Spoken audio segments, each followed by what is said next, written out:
Assalamualaikum warahmatullahi wabarakatuh. Perkenalkan, nama saya Nadia Agustin dan ini rekan saya. Dan perkenalkan, nama saya Gina Nurul Kamila. Di sini kami berdua akan menjelaskan tentang pengertian OJK. Apa sih itu OJK? Nah, di sini kita bakal menggunakan e-modul interaktif. Disimak videonya ya. Pembelajaran hari ini kita menggunakan e-modul interaktif. Apa sih itu e-modul? E-modul itu semacam buku digital. Yang zaman sekarang itu yang apa-apa serba digital. Dan modul pun bisa loh digital. Nah, ini bentukan dari e-modul interaktif. Dan di sini ada prakarta, petunjuk penggunaan, petunjuk guru maupun petunjuk siswa. Dan capaian pembelajaran, tujuan pembelajaran, dan langsung kita lanjut ke materinya. Di sini kita bakal bahas otoritas jasa keuangan.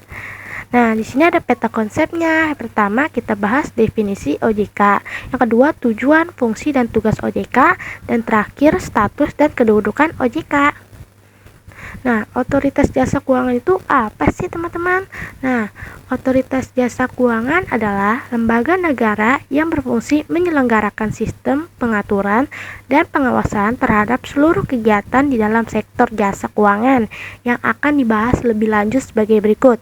Di sini ada definisi otoritas jasa keuangan berdasarkan Undang-Undang Nomor 21 Tahun 2011 bahwa OJK adalah lembaga yang independen dan bebas dari campur tangan pihak lain yang mempunyai fungsi, tugas, dan wewenang pengaturan, pengawasan, pemeriksaan, dan penyidikan di sektor jasa keuangan. Selanjutnya ada tujuan, fungsi, dan tugas otoritas jasa keuangan atau OJK. OJK berfungsi menyelenggarakan sistem pengaturan dan pengawasan yang terpadu terhadap keseluruhan kegiatan di sektor jasa keuangan. Adapun tujuannya dibentuk OJK adalah sebagai berikut. Yang pertama, kegiatan sektor jasa keuangan terselenggara secara teratur, adil, transparan, dan akuntabel.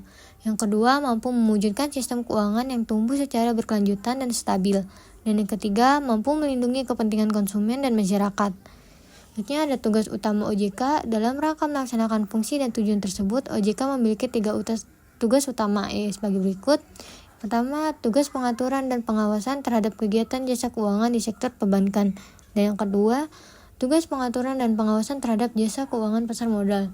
Dan yang ketiga, tugas dan pengaturan terhadap kegiatan jasa keuangan di sektor peransurasian dan dana pensiun, lembaga pembiayaan, dan lembaga jasa keuangan lainnya. Dalam melaksanakan tugas dan wewenangnya, OJK melakukan koordinasi dengan otoritas lain, yaitu Bank Indonesia dan Lembaga Penjamin Simpanan atau LPS. OJK memberikan informasi kepada LPS. LPS juga dapat melakukan pemeriksaan terhadap bank terkait dengan fungsi, tugas, dan wewenang melalui koordinasi dengan OJK. Demikian pula, jika bank mengalami kesulitan likuidasi atau kesehatan bank memburuk, OJK menginformasikan bank tersebut ke Bank Indonesia agar melakukan langkah-langkah yang dibutuhkan sesuai dengan kewenangannya. Koordinasi OJK dengan Bank Indonesia dalam membuat pengaturan pengawasan di bidang perbankan antara lain: pertama, kewajiban pemenuhan modal minimum bank, sistem informasi perbankan terpadu, kebijakan pemerintahan dana dari luar negeri, penerimaan dana valuta asing, dan pinjaman komersil di luar negeri, produk perbankan, transaksi derivatif atau kegiatan usaha bank lainnya, penentuan institusi bank yang masuk kategori systemically important bank, data lain yang dikecualikan dari ketentuan tentang kerahasiaan informasi. Selanjutnya ada status dan kedudukan OJK. Berdasarkan Undang-Undang, OJK menyatakan bahwa OJK adalah lembaga yang independen dalam menjalankan tugas dan wewenang bebas dari campur tangan orang lain kecuali untuk hal-hal yang secara tegas diatur dalam Undang-Undang OJK. Berdasarkan hal tersebut, status dan kedudukan OJK merupakan lembaga negara yang memiliki otoritas untuk mengatur dan mengawasi pasar modal, perbankan, dan industri keuangan non-bank atau IKNB. OJK dipimpin oleh Dewan Komisioner yang bersifat kolektif dan kolegial. Dewan Komisioner beranggota 9 orang yang ditetapkan dengan keputusan Presiden. Selanjutnya ada status dan kedudukan OJK. Rapat Dewan Komisioner atau RDK merupakan rapat forum pengambilan keputusan OJK tertinggi untuk menetapkan kebijakan yang bersifat strategis. Pengambilan keputusan RDK dilakukan secara musyawarah untuk mencapai mufakat. Jika mufakat tidak tercapai, maka keputusan ditetapkan berdasarkan suara terbanyak. Dalam Merdeka, anggota Dewan Komisioner memiliki hak suara yang sama. Hal ini berarti setiap anggota Dewan Komisioner memiliki hak untuk memberikan pendapat dalam setiap proses pengambilan keputusan Dewan Komisioner dan memiliki hak suara pada saat keputusan ditetapkan. Berdasarkan suara terbanyak, OJK dipimpin oleh Ketua Dewan Komisioner yang jika berhalangan digantikan oleh Wakil Ketua Dewan Komisioner. Nah, setelah kita telusuri apa itu OJK, tujuan, dan lain sebagainya, aku mau ngetes kalian nih sampai mana pemahaman kalian.